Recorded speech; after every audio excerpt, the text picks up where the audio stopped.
Malcolm X warned people decades ago. Which side of politics I don't know, dude. I've seen Anomaly before. I guess he's not that bad. I'll watch it. was the most deceitful? There are many whites who are trying to solve the problem, but you never see them going under the label of liberals. That white person that you see calling himself a liberal is the most dangerous thing in the entire Western Hemisphere. He's the most deceitful. He's like a fox, and a fox is always more dangerous in the forest than the wolf. You can see the wolf coming. You know what he's up to, but the fox will fool you. He comes at you with his mouth shaped in such a way that even though you see his teeth, you think he's smiling. You take him for a friend. There are many whites who act friendly toward Negroes. A fox acts friendly toward the lamb. And usually the fox is the one who ends up with the lamb chop on his plate. The wolf doesn't act friendly, and therefore the wolf has more difficulty in getting the lamb chop in his plate. I'd like to point out, though, that... And I say that because it is usually if you study the structure of the Negro community, economically, politically, civically, psychologically, and otherwise, it's controlled by the white liberal, who usually poses as the friend of the Negro. On the other hand, I think one could point to a large number of whites who have struggled for civil rights, for equality, and have got little or nothing out of it, other than quite a few bruises. Give me an example. Well, the large number of white students who have gone into the South, for example, working for SNCC and other organizations. Not working for SNCC or other organizations, but working for the white political machines who benefit by the voting efforts of Negroes. Okay. Today, you could point to a large number of Negro leaders who have consistently betrayed Negroes in a whole host of areas. They aren't really Negro leaders. These are puppets that have been put in front of the Negro community by white liberals. These are parrots that have been put in front of the Negro community by white liberals. You can't name me a Negro leader who has been betrayed Negroes, who has not been endorsed, sanctioned, subsidized, and supported by the white liberals. The NBA, which is a super liberal, Democrat-skewed organization, is working with San Francisco and New York City, Democrat cities, liberal cities, to do this. If Andrew didn't play... Okay. Let me just skip through your alert for a second. I'll look at it in a sec. So I'm gonna unpack I guess I'll try to do like a modern interpretation to try to get you guys to understand how this would express itself nowadays, because I think that it's not wrong fundamentally. I don't think that every progressive is like racist, but I don't like how we went from a point about how basically when it comes to like white political machine, I don't know if I guess you could call it that.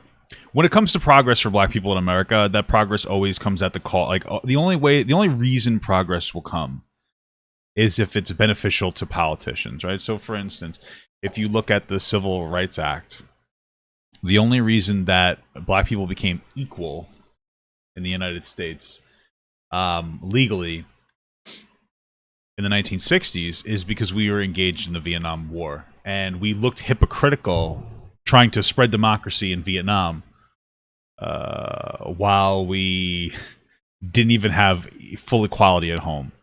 And so we have to understand the framing of that. Like, really, nothing really gets done that's truly positively impactful for the black community unless it benefits like the political machine in general, which is typically white. But that's a fine point, and we could explore that. But now he's talking about how NBA players with New York, San Francisco teams that resist vaccines would lose half their pay. All of a sudden, now this has turned into an anti-vax message. And this has nothing to do with it. There's a difference between vaccines, which you have full access to, and, you know, trying to fight for your civil rights and only getting like a sliver of what you asked for. And a lot of times, that's only is very performative in nature. And like, this isn't the same thing. So this, I would consider this racist. This is talking about black issues to force an anti-vax point. You're weaponizing black issues for some kind of social credit. This is something that I see white progressives do as well. Oftentimes you'll see a lot of white people talk about how can we, and this is something like I'm the kind of guy who I learn I'm the kind of guy who learns a stove is hot by touching the stove. Right, I have to get burned to realize my mistakes, and I've had quite a rough. I've had an interesting past on TikTok, being very progressive and then leaning more conservative, and kind of just getting whipped around and saying things that were racially ignorant. And what I've learned is that when it comes to talking about issues, we could sit down and we could have a real, genuine conversation about how to end poverty in America. And ending poverty in America and fighting against poverty would probably have a profoundly positive impact on black people. But there's no reason for a bunch of white people to get together and talk about, hey, how can we solve black issues? Because if you don't have a black person, especially somebody who's been through it, who's been through effectively been through, who grew up poor and lived in the areas where racism and those, echoings of systemic racism were the most prominent. If you're not bouncing your ideas off of a black person with firsthand experience on their own oppression, how the fuck can you know that you're right or wrong on your issue, on what you're talking about? And this is where it comes in these very performative things like, oh, let's put up a bunch of black squares. Let's all do Black Square Day on Instagram and whatnot. Where it would make more sense to do something else, like actually platform a black person if you're going to do a blackout day instead. A lot of times it's very it's not something that's super impactful. Like taking a day off, like on Twitch. Hey, a lot of people took a day off because of hate raids on people of color and whatnot, and marginalized groups. And it's like, well, what do we really do? We're not really advocating for anything serious. A lot of times, it's something that's usually lazy for people who consider themselves online activists to do. That doesn't have a whole lot of impact.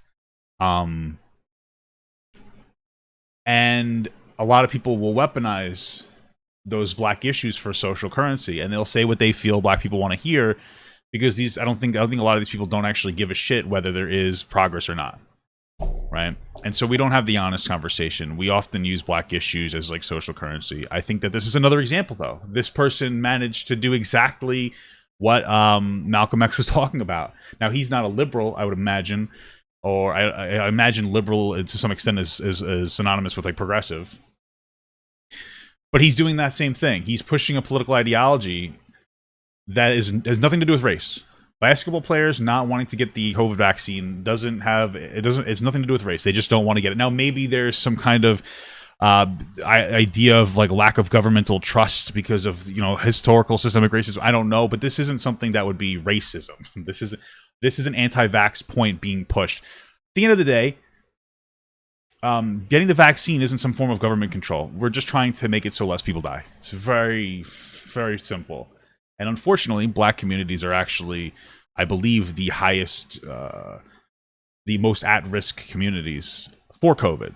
They have I think that they're the most at risk, proportionate to them. So, let me finish this. Play for Golden State or a New York team, he wouldn't be on the chopping block right now. Marcus Garvey once said, who they also don't teach much about like Malcolm X in schools, we are going to emancipate ourselves from mental slavery because whilst others might free the body, none but ourselves can free the mind. That's why they get so mad at Nicki Minaj for asking questions to both sides. They're trying. Well, again, with the Nicki Minaj thing, nobody got mad at her for asking questions so much. I mean, people did give her shit, like Hassan was like making fun of her, but the reason that she got a problem is because she passed off misinformation. I believe she even walked it back.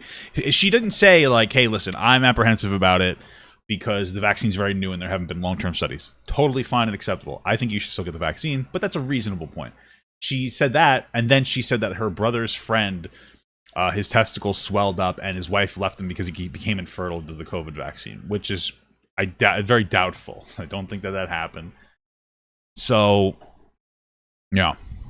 Trying to trick you. All of these entertainers, all of these NBA players, they're wooed and lulled by things like Black Lives Matter. During the George Floyd riots, political organizations got hundreds of millions of dollars as those cities got worse. But thank God in New York, there's Malcolm X warned people. Okay, I imagine there's a full video I'm not going to watch. I think we already understand the point that he's kind of just doing the same thing. He's pushing his own rhetoric with anti-vaxxing through what Malcolm X is saying. I gave you guys an example of a way that I think this is what I would call this like modern day progressive racism, where you weaponize black issues. And you don't think of black people when it comes to your solution. So, for instance, I'm going to talk about very quickly $15 an hour minimum wage. Because we talk about $15 an hour minimum wage, where we have been for a while. And I know a lot of progressives like the idea of it, and I understand why. When you look at the numbers, poor people are going to be massively negatively impacted. It's over 1 million jobs lost.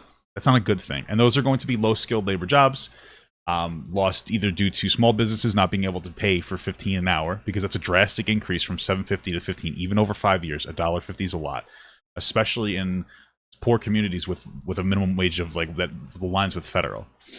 Now, black people are disproportionately poor. The reality is, because of their lack of education due to systemic racism, a history of systemic racism, they're more qualified for low-skilled labor jobs. You're asking to kill their jobs. And so you promote this idea. When $15 an hour minimum wage does is it pits poor and middle-class people against each other.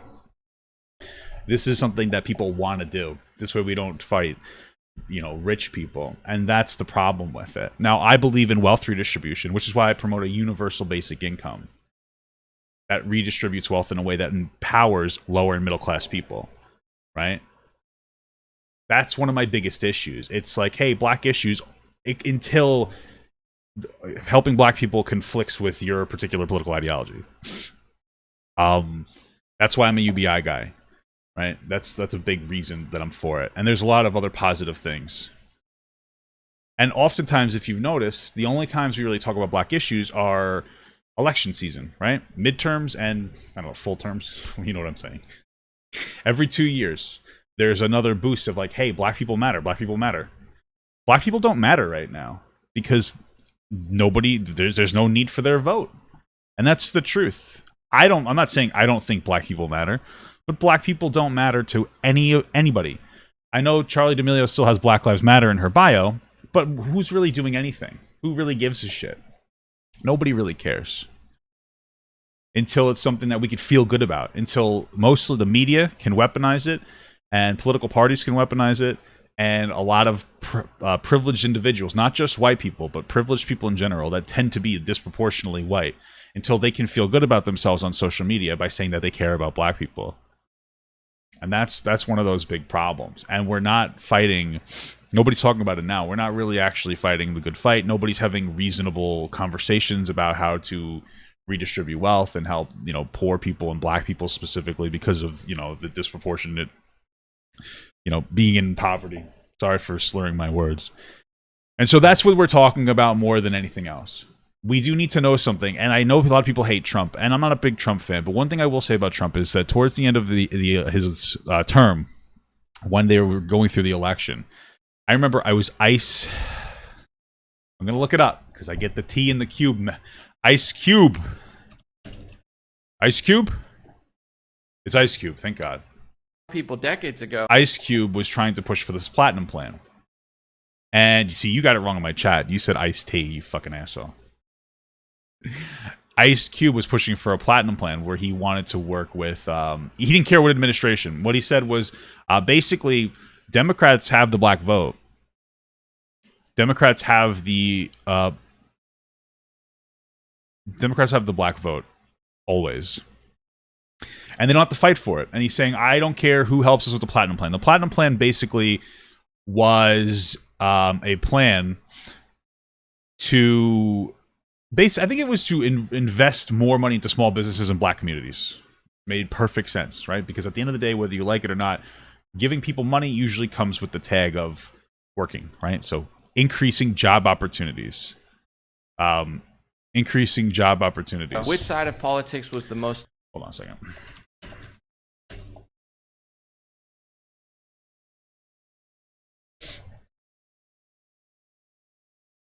All right. You guys keep saying ice tea. It's not iced tea. It's Ice Cube. I don't know why you're doing that. This is what I'm talking about. What Ice Cube actually contributes to Trump's plan. Okay, there you go. You just got to stop blowing me up in my chat. Anyway, he approached the Biden administration and the Trump administration. The Trump administration said, yes, we'll work with you. Biden administration said, we'll wait till after the election. I don't even know if they've done it. My point is that the Democratic Party doesn't really feel like there's a threat of losing the black vote. And so it's about, riling up that competition.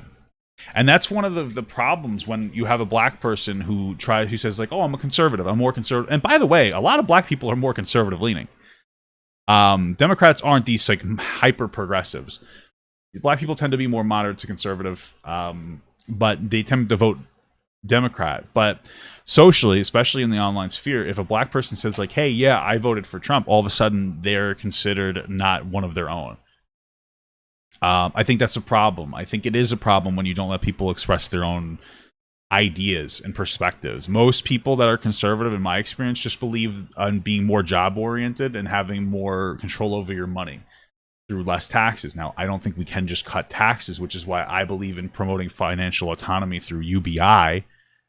But I understand the point, because working, historically, part of the American dream comes from being able to work a low-skilled labor job really hard and be able to better your family so that your kids will be able to do better than you. That's the whole point. And we've lost that in so many different ways. Like, you can't, I honestly think that you should be able to live a reasonable, decent life making minimum wage. You used to be able to, right? That's why I'm a UBI guy. But anyway, like, yeah, I understand the ideology. To end this off, I really want to reinforce one more thing. And this is something that took me a while to learn on. It's okay for anybody to have perspectives on black issues. And I've said this before, but I'm going to reinforce it. It's okay for anybody to have a perspective on black issues. It's okay to express your perspective, right, wrong, it doesn't really matter. But you should be doing it with a black person, especially one who's like grown up going through the struggles. You see a lot of white people talk about black issues in a very savioristic tone. I think it's very ignorant. If you can't bounce your idea off of somebody who lives in the community, your idea is not worth having. You see it a lot on YouTube. It's a lot of white guys. It's honestly a lot of white YouTubers that just talk about everything. And it's like, you have the ability to find a black person, but they just don't. When we talk about platforming black people, this is really what should be being talked about. When it's relevant for a black voice to be heard, make sure you include them. Give them a platform to talk about that, and then people can go, oh, I like that idea, et cetera, et cetera. It's not about just forcing, people into spaces. It's about making sure that they're properly included and properly giving an opportunity, right? Because a lot of progressives talk about inclusivity with black people, but then when it comes to talk about black issues, I couldn't find one. Okay. And this is what they'll say. They say, well, they didn't have any computers because they're poor because of systemic racism. They won't say that. It's a little joke. But, I just wanted to bring that up. This was a good video to bounce it off of, I suppose.